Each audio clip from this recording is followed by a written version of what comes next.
Hello everyone, welcome to my channel. This is Saima Zakir Piyal. আজকে আলোচনা করব British literary theorist, critic and public intellectual Terry ইগলটনের critical essay the rise of English নিয়ে। এই the rise of English মূলত একটা বইয়ের চ্যাপ্টার ছিল। সে বইটার নাম কি? Literary theory and introduction. এই বইটির সেকেন্ড চ্যাপ্টার হচ্ছে দ্য রাইজ অফ ইংলিশ। এবং এটার টাইটেল শুনে আমরা বুঝতে পারছি যে এখানে কি আলোচনা করা হয়েছে। মূলত এই চ্যাপ্টারের মধ্যে তিনি কি করেন, the development of English literature এবং ল্যাঙ্গুয়েজ সম্পর্কে কথা বলেছেন। মানে আমরা বলতে পারি দ্য রাইজ অফ ইংলিশের মূল থিমটা হচ্ছে কিভাবে ইংলিশ লিটারেচারের ডেভেলপ হয়েছে সেটাই। তিনি একদম প্রথম থেকে বলেছেন কিভাবে লিটারেচারটা বর্তমান পর্যায়ে আসেন, এবং সবচাইতে যে পয়েন্টটা তিনি ইম্পর্টেন্ট হিসেবে দেখিয়েছেন সেটা হচ্ছে ধর্মের ব্যাপারটা। তিনি বলেন মিড ভিক্টোরিয়ান পিরিয়ডে দেখা যায় কি রিলিজনের ব্যাপারটা আস্তে আস্তে ডাউনফল করতে শুরু করে। মানে ধর্মের উপর মানুষের যে আগের বিশ্বাসটা ছিল সেটা আস্তে আস্তে নিচে নামতে থাকে, মানুষ ধর্ম থেকে দূরে যেতে শুরু করে, এবং তখনই লিটারেচারটা ধর্মের জায়গা নিয়ে নেয় এবং লিটারেচার উপরে উঠতে শুরু করে। এটাই হচ্ছে সবচাইতে ইম্পর্টেন্ট পয়েন্ট এই যে দ্য রাইজ অফ ইংলিশে। এখন আমি শুরু করি। তিনি যখন শুরু করেন চ্যাপ্টারটা, শুরুতেই কিন্তু তিনি 18th সেঞ্চুরির ইংল্যান্ডের লিটারেচারের অবস্থাটা কী ছিল বা তখনকার সময়ে লিটারেচার বলতে কি বোঝানো হতো সেটা সম্পর্কে আমাদেরকে বেসিক ধারণা দিয়েছেন, যাতে করে আমাদের বুঝতে সুবিধা হয়। আর আপনারা জিনিসগুলো একটু রাইট ডাউন করার চেষ্টা করবেন, তাহলে বুঝতে সুবিধা হবে। ফার্স্টে তিনি বলেন যে 18th সেঞ্চুরিতে লিটারেচারটা ছিল মূলত অনেকটা, এখন আমরা যেটাকে চিন্তা করি ক্রিয়েটিভ এবং ইমাজিনেটিভ, সেটা কিন্তু লিটারেচার তখনকার সময় তেমন ছিল না। শুধুমাত্র ক্রিয়েটিভ এবং ইমাজিনেটিভ যদি কোনো লেখা হয় তখন সেটা লিটারেচারে ইনক্লুড করা হতো না, বরং সেখানে দেখা যেত কি সোসাইটির যেসব ভ্যালুস রয়েছে, অথবা আমরা বলতে পারি একটা সমাজের ফিলসফি, হিস্ট্রি, অ্যাসে, লেটার্স এবং পোয়েমস যা কিছুই রয়েছে সব কিছুই কী করা হতো, লিটারেচারে ইনক্লুড করা হতো। এখন কিন্তু আমরা যদি কোনো একটা অ্যাসে লিখি কিংবা লেটার লিখি তখন এটা কিন্তু কি করা হবে না, লিটারেচারে ইনক্লুড করা হবে না। কিন্তু তখনকার সময়ে কি করা হতো, শুধু ক্রিয়েটিভ কিংবা ইমাজিনেটিভ হলেই যে লিটারেচার হবে তা না, বরং হিস্ট্রি, অ্যাসেস, লেটার্স, পোয়েমস এসব কিছুকেও লিটারেচার বলা হতো। তবে একটা কন্ডিশনটা কি, সেটা হচ্ছে তখনকার লিটারেচারটা ফিকশনাল টেক্সটের মধ্যে ইনক্লুড থাকতো না, সেখানে কিছু ব্যাপার ইনক্লুড করা হতো, সেটা হচ্ছে পোলাইট লেটার্স। এখন ওই পোলাইট লেটার্সটা কি, লেখাগুলো এমন হতে হবে যাতে করে আপার ক্লাস পিপলের ভ্যালুস এবং টেস্টের অনুযায়ী লেখা হয়, তখনই সেটা লিটারেচারে ইনক্লুড করা হবে। যদি আপার ক্লাস পিপলের টেস্ট এবং ভ্যালুসকে মাথায় রেখে কোনো কিছু লেখা হতো তখনই সেটা ইজিলি লিটারেচারে ইনক্লুড করা হতো। তাহলে ব্যাপারটা বোঝা যাচ্ছে যে 18th সেঞ্চুরি লিটারেচারটা কেমন, মানে আপার ক্লাস পিপলকে বেশি প্রায়োরিটি দেওয়া হতো। এরপর বলা হচ্ছে 18th সেঞ্চুরিতেই কিন্তু নোভেলের যে এমার্জিংয়ের ব্যাপারটা, মানে উদ্ভাবনের যে ব্যাপারটা, সেটা আস্তে আস্তে হতে থাকে। তো এতে করে মানুষ কিছুটা ডেলিমাতে থাকে, এটাকেও কি লিটারেচার বলা যাবে? হ্যাঁ, লিটারেচার বলা যাবে, তবে যদি সেটা কি করা হয়, আপার ক্লাস পিপলের টেস্ট, তাদের ভ্যালুস এসব কিছুকে যদি মাথায় রেখে লেখা হয় তখনই কি সেটাকে আমরা লিটারেচার বলতে পারবো। তাহলে কি দেখা যাচ্ছে 18th সেঞ্চুরিতেও তারা নোভেলটার উদ্ভাবন ঘটে এবং সেটাকে লিটারেচার হবে কিনা সেটা নিয়ে তারা একটা ডাইলেমাতে থাকে। তারপর বলছে যে লিটারেচারে শুধুমাত্র কি সোশ্যাল ভ্যালুস থাকবে, এটা কিন্তু না, আরও অনেক কিছু এখানে ইনক্লুড করা হবে। এই গেল 18th সেঞ্চুরির লিটারেচার সম্পর্কে বেসিক ইনফরমেশন। এবার আসি তিনি কি করেন, এখন একদম শুরু থেকে লিটারেচারের কিভাবে উদ্ভাবন হয়েছে সব কিছু আমাদেরকে বলবেন। 17th সেঞ্চুরিতে তিনি চলে যাচ্ছেন। আমরা জানি 17th সেঞ্চুরিতে সিভিল ওয়ার হয়, যার কারণে মানুষের মধ্যে অনেক ধরনের প্রবলেমস দেখা দেয়। মানুষের চিন্তা ভাবনা সব কিছু আস্তে আস্তে বদলাতে থাকে, মানুষ অনেক বেশি ফ্রাস্ট্রেশনে থাকতে শুরু করে এবং তাদের যে সমাজ ব্যবস্থা আছে এটা অনেকটা ভেঙে যায়। তো তখনকার সময়ের রাইটার কারা ছিল? New classical writer. এবং তারা কি করত, তাদের যে লিখার নোশনস বা তারা যেসব টপিক নিয়ে লিখতো সেগুলো হচ্ছে রিজন, নেচার এবং অর্ডার। এই জিনিসগুলো নিয়ে লেখার কারণে দেখা যায় কি মানুষের মধ্যে যে ফ্রাস্ট্রেশন ছিল, তারা যে প্রবলেমগুলো ফেস করছিল, আস্তে আস্তে এই জিনিসটা দূর হতে শুরু করে। মানুষ ধর্ম থেকে সরে গিয়ে লিটারেচারে তাদের শান্তিটা খুঁজতে শুরু করে দেয়। এবং তারা দেখা যাচ্ছে কি এই নিউ ক্লাসিক্যাল রাইটার্সরা শুধু আপার ক্লাস মানুষকে যে স্যাটিসফাইড করতে পারছে তা কিন্তু না, বরং মিডল ক্লাস পিপলকেও স্যাটিসফাইড করতে পারছিল তাদের লেখার মধ্য দিয়ে। তারা কি করতে পারছিল, সমাজ ব্যবস্থাটা ভেঙে গিয়েছিল সেটাকে পুনরায় গড়তে শুরু করে। এবং তাদের সবচেয়ে বড় ভূমিকা ছিল যে এটা তারা মিডল ক্লাস এবং আপার ক্লাসকে একসাথে বাঁধতে পেরেছিল, মানে দুইটা ক্লাসের মধ্যে যে গ্যাপটা ছিল সেটা দূর করতে তারা সক্ষম হয়। এবং 17th সেঞ্চুরিকে কী বলা হয়, একটা মডেল হিসেবে বলা হয়েছে। তাহলে যদি 17th সেঞ্চুরি লিটারেচারটা সম্পর্কে বলি তাহলে ব্যাপারটা হচ্ছে এরকম, তখন সিভিল ওয়ার হয়, মানুষের অনেক প্রবলেম থাকে, তখন নিউ ক্লাসিক্যাল রাইটাররা তাদের লেখার মধ্য দিয়ে আপার ক্লাস এবং লোয়ার মিডল ক্লাস মানুষের একটা বন্ধন সৃষ্টি করে, তাদের গ্যাপটা দূর করে। এবার তিনি 18th সেঞ্চুরিতে আসেন। 18th সেঞ্চুরিতে আসার পরে দেখা যায় কি যে লিটারেচারটা আস্তে আস্তে লেখার ফর্মে বেশি অ্যাভেলেবেল হয়ে পড়ে। আগে কিন্তু লিটারেচার দেখা যেত মুখে মুখে প্রচলিত ছিল, এরকম একটা ব্যাপার ছিল, কিন্তু 18th সেঞ্চুরিতে এসে রিটেন ফর্ম অনেক বেশি অ্যাভেলেবেল হয়ে যায়। এবং 18th সেঞ্চুরিতে নতুন একটা জিনিসের উদ্ভাবন ঘটে, সেটা হচ্ছে কফি হাউস কালচার। মানে এটা কীরকম, দেখা যায় কি আমরা বলি না চায়ের দোকানে বিভিন্ন টপিক নিয়ে কথাবার্তা বলা হয়, মানে কোথায় কি হচ্ছে না হচ্ছে, তখনের ব্যাপারটাও কিন্তু ওরকম।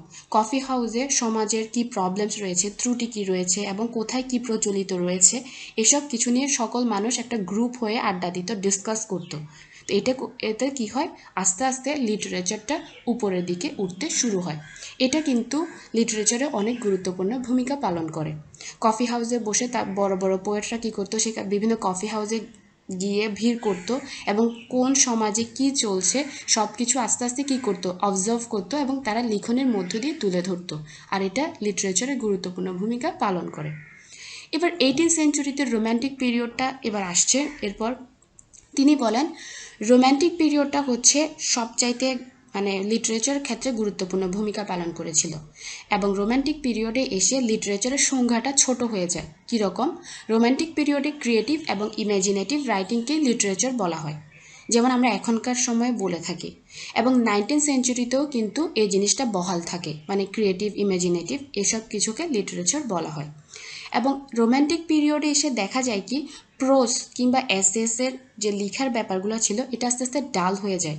মানুষ আর প্রোজের প্রতি ঝুঁকে পড়ছিল না, মানুষের ইন্টারেস্ট কমে যাচ্ছিল এবং মানুষ অনেক বেশি স্যাটিসফাইড হচ্ছিল ক্রিয়েটিভ রাইটিংস দ্বারা। মানে আগে দেখা যেত কি বিভিন্ন ধরনের গদ্য যেমন প্রোজ এসেস এগুলোর প্রতি মানুষ কী করতো, অনেক ইন্টারেস্ট কাজ করতো, কিন্তু সময়ের সাথে সাথে মানুষ ক্রিয়েটিভ রাইটিংয়ের প্রতি ঝুঁকে যায়। মানে এখানে রোম্যান্টিক পিরিয়ডের যে পোয়েমগুলো ছিল সেখানের কথা বলা হচ্ছে।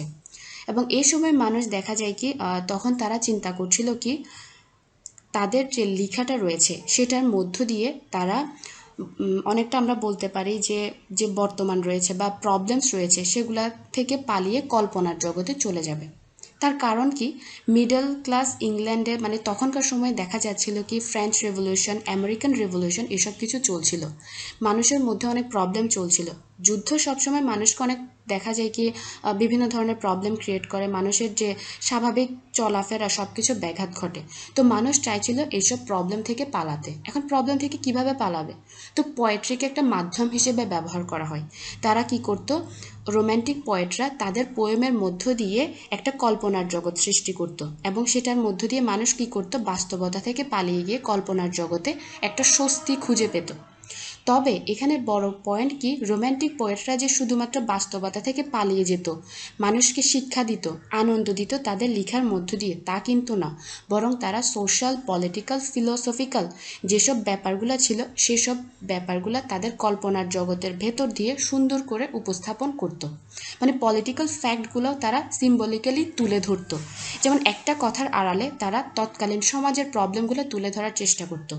এবং দেখা যেত কি রোম্যান্টিক যেসব পোয়েট ছিল তারা অনেকে পলিটিক্যাল অ্যাক্টিভিস্ট ছিল, মানে তারা ডিরেক্টলি পলিটিক্সে ইনভলভ ছিল। সো তারা ইজিলি কি করতে পারতো, পলিটিক্সের ব্যাপারগুলো সমাজে কি চলছে সেগুলো তাদের এই কল্পনার জগতের ভেতর দিয়ে খুব সুন্দর করে তুলে ধরতে পেরেছিল। এটাই রোম্যান্টিক পোয়েটদের সবচাইতে বড় গুণ ছিল। এবং এতে করে কি হয়, আস্তে আস্তে রোম্যান্টিক পোয়েমগুলো খুব উপরে উঠতে শুরু করে এবং লিটারেচারের গ্রো হতে থাকে। যেমন একটা এক্সাম্পল দিই, যেমন আমরা জানি যে রোম্যান্টিক পোয়েট উইলিয়াম ব্লেকের কথাই বলি। উইলিয়াম ব্লেকের আমরা অনেকগুলো পোয়েম পড়েছি, যেমন the London, chimney sweeper, tiger, the lamp. এসব পোয়েমের মধ্য দিয়ে দেখা যেত কি পোয়েট খুবই সিম্বলিক্যালি তৎকালীন সমাজকে সুন্দর করে তুলে ধরতো। যেমন চিমনি সুইপারে দেখা যাচ্ছিল কি পোয়েট চিমনি সুইপারদের অবস্থা তুলে ধরেন। লন্ডন পোয়েমের মধ্য দিয়ে তিনি লন্ডন সমাজের অবস্থা তুলে ধরেন। অন্যদিকে পার্সি বিসি শেলির দ্য বিভিন্ন ধরনের পোয়েম রয়েছে, দ্য ওয়েস্ট ওয়াইন্ড, এখানে কিন্তু তিনি তৎকালীন সমাজের অবস্থাগুলো তুলে ধরার চেষ্টা করেছিলেন। ওভারঅল রোম্যান্টিক পোয়েটরা তাদের কল্পনার জগৎ সৃষ্টি করত, সেখানে কল্পনার জগতের ভেতর দিয়ে বাস্তবতা থেকে পালিয়ে যেত, মানুষকে শিক্ষা দিত, আনন্দ দিত এবং একটা সোশ্যাল প্রবলেমগুলো তারা তুলে ধরত। এটা গেল রোম্যান্টিক পোয়েট। এই কারণে রোম্যান্টিক পোয়েটরা ইংলিশ লিটারেচারকে উপরে তুলতে গুরুত্বপূর্ণ ভূমিকা পালন করে। এবং তাদের আরেকটা বৈশিষ্ট্য হচ্ছে তারা সিম্বল এবং এস্থেটিক এক্সপেরিয়েন্স এই দুটা জিনিস ব্যবহার করতো তাদের লেখায়। সিম্বল সম্পর্কে তো আমরা সবাই জানি, সিম্বল খুবই কমন কিছু ব্যাপার, যেমন একটা কথার আড়ালে আরেকটা কথা তুলে ধরতো, এরকম কিছু ব্যাপার সিম্বল। অন্যদিকে এস্থেটিক ব্যাপারটা কি, মানে নান্দনিক অথবা আমরা বলতে পারি সৌন্দর্য, এরকম জিনিসগুলা তারা কি করতো তাদের লেখার মধ্য দিয়ে তুলে ধরতো। যেসব জিনিসগুলোকে একসময় লাইফলেস হিসেবে মনে করা হতো সেগুলোকে তারা তাদের লেখায় স্পিরিচুয়াল ট্রুথ হিসেবে তুলে ধরেছে, মানে খুব সুন্দর করে উপস্থাপন করত। এরপর দেখা যাচ্ছে কি পোয়েট বলেন যে থ্রু আউট দ্য 18 এবং 19 সেঞ্চুরিতে এই যে সিম্বলের যে ব্যবহারটা কিংবা এস্থেটিক যে এক্সপেরিয়েন্স তারা ব্যবহার করেছিল, এটা দেখা যায় কি লিটারেচারে খুবই যুগান্তকারী ভূমিকা পালন করে। এর মধ্য দিয়ে সমাজের অনেক প্রবলেমস সব কিছু কি তারা তুলে ধরতে সক্ষম হয়েছিল। রোম্যান্টিক পোয়েট শেষ। এখন পোয়েট কিছু উদাহরণ দেন যে যখনই, মানে আমরা তো এতক্ষণ জানতে পারলাম যে প্রোস্টোস তো নিচে নেমে গেছে, এখন বেড়ে গিয়েছে কি রোম্যান্টিক পোয়েট্রি, মানে রোম্যান্টিক পোয়েট্রিটা একটা নিজের জায়গা করে নিয়েছে। এরপরে কিন্তু পোয়েট্রিকে কিন্তু আর কখনো পিছনে ফিরে তাকাতে হয়নি। যখনই পোয়েট্রি একটু ডাল হয়ে পড়েছে তখন কোনো না কোনো ক্রিটিক এসে সেটাকে উপরে তুলে ধরেছে। যেমন আমরা তো অ্যান অ্যাপোলজি ফর পোয়েট্রি এটা সম্পর্কে সবাই পড়েছি ফিলিপ সিডনির।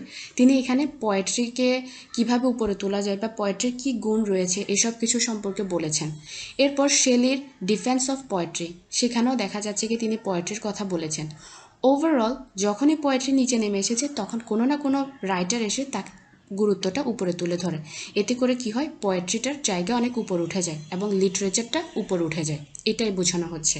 মানে এভাবেই আস্তে আস্তে ধাপে ধাপে প্রত্যেকটা জিনিস কি হয় আজকের বর্তমান এই হাই ক্লাসে কি করছে, অবস্থান করছে। এরপর তিনি বলেন কি এই যে আমাদের যে লিটারেচার, এটার মূল উপর ওঠার কারণটা কি ছিল, সবচেয়ে বড় কারণ ছিল রিলিজন।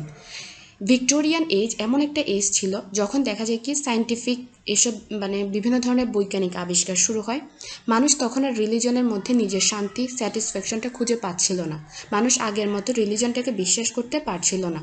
তখন মানুষ দেখা যায় কি কারণ হচ্ছে সায়েন্স যখন চলে আসে, সায়েন্স রিলিজনের বিভিন্ন কিছুকে কোশ্চেন করতে থাকে, তখন রিলিজনের আগের যে ধারণাগুলো ছিল সেগুলো আস্তে আস্তে ভাঙতে থাকে। তো তখন মানুষ দেখা যায় সায়েন্সের উপর বেশি কি করতে থাকে, নির্ভরশীল হয়। এতে করে মানুষের যে মানসিক শান্তিটা সেটা দূর হতে থাকে আর কি। তো তখন তাদের মানসিক শান্তিটা তারা খুঁজে পাচ্ছিল কোথায়, লিটারেচারে। তারা দেখছিল কি রিলিজনের যে শান্তিটা তারা আগে পেত সেটা এখন তারা লিটারেচারে খুঁজে পাচ্ছে, তাদের মনের যে প্রবলেমগুলো রয়েছে সবগুলো তারা এখন লিটারেচারে খুঁজে পাচ্ছে। তো আস্তে আস্তে রিলিজনের ডাউনফলের কারণে লিটারেচারটা উপরে উঠতে থাকে। অন্যদিকে ভিক্টোরিয়ান পিরিয়ডের যেসব রুলার ছিল তারা কি করত, রিলিজনটাকে ব্যবহার করে মানুষকে রুল করতো, কিন্তু তখন দেখলো কি আস্তে আস্তে রিলিজন দিয়ে তারা মানুষকে আর প্রবলেম সলভ করতে পারছে না। যখনই প্রবলেম দেখা দিচ্ছিল তারা রিলিজনের কথা বলতো, বিভিন্ন রিলিজিয়াস ব্যাপার নিয়ে আলোচনা করতো, প্রবলেম সলভ হয়ে যেত। কিন্তু তখন সেটা আর হচ্ছিল না, দেখলো কি লিটারেচার সেই কাজ করতে পারছিল। তো তখন তারাই কি করে, রিলিজনের জায়গায় লিটারেচারটাকে বসিয়ে দেয় এবং এতে করে লিটারেচারটা কি আস্তে করে উপরে উঠে যায় এবং রিলিজন থেকে এটা উপরে নিজের জায়গা দখল করে নেয়।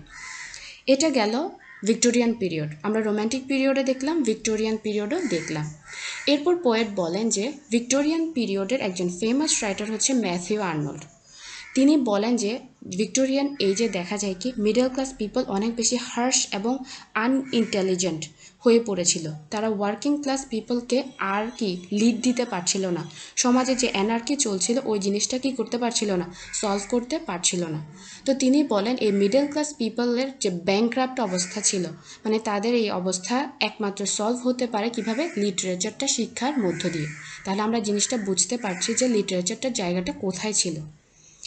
এরপর দেখা যায় কি এই যে এসে আরেকটা জিনিসের উদ্ভব ঘটে, সেটা হচ্ছে একটা জার্নাল, যেটার নাম হচ্ছে স্ক্রুটিনি, যেটা মূলত ত্রৈমাসিক একটা জার্নাল ছিল।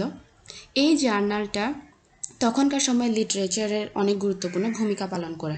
তারা যে দেখা যেত কি তৎকালীন সমাজের যেসব প্রবলেমস ছিল, মানে লিটারেচারে যে ধরনের ত্রুটি ছিল, সেই সব কিছু তাদের লেখায় তুলে ধরতো, মানে ক্রিটিসাইজ করতো।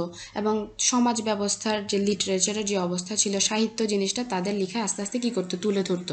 এতে করে দেখা যাচ্ছে কি সমাজের ত্রুটিগুলো ঠিকই উঠে আসছিল, কিন্তু তারা যে কোনো মানে সমাজে যে এত প্রবলেম চলছে, কারাপশান চলছিল, এসব কিছুকে কিভাবে সলভ করা যাবে সেটা সলিউশন তারা দিচ্ছিল না। তারা শুধুমাত্র কি করতো, গোল্ডেন এজ মানে 17th সেঞ্চুরির সাথে তাদের লিটারেচারকে কম্পেয়ার করতো। কিন্তু এই যে এই প্রবলেমসগুলোকে কীভাবে সলভ করা যাবে এটা সম্পর্কে তারা বলতো না। যার কারণে লিটারেচারটার মানে কিভাবে তাদের এই প্রবলেম থেকে সলভ হবে এই জিনিসটা সম্পর্কে কোনো সমাধান পাওয়া যায়নি। তারা শুধু সমস্যার কথা বলতো, কিন্তু সমস্যার সমাধানের কথা বলতো না।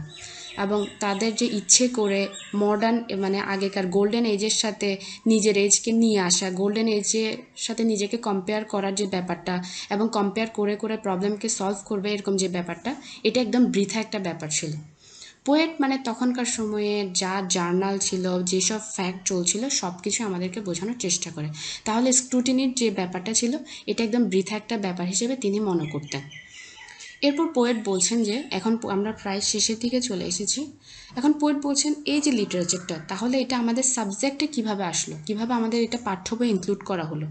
এটার মূল কারণ হচ্ছে তৎকালীন সময়ে কিছু ওমেন রয়েছে যারা হায়ার স্টাডিজ করতে চাইতো, তো তারা চাইলে সায়েন্স প্রফেশনস এসব কিছু নিয়ে পড়াশোনা করতে পারতো না। তো তখন তাদেরকে কি করা হতো, এই যে ইংলিশ লিটারেচারটাকে সাবজেক্ট হিসেবে দেওয়া হতো, মানে অবহেলিত আর কি। যেমন ভার্সিটিতে দেখা যায় কি স্টুডেন্টরা যাদের মার্ক খুব কম আসে তাদেরকে নিচের সাবজেক্টগুলো যা দেওয়া হয়, হিস্ট্রি, ফিলসফি কিংবা নিচে যেসব সাবজেক্ট রয়েছে, তো ওই সাবজেক্টগুলো দেওয়া হতো।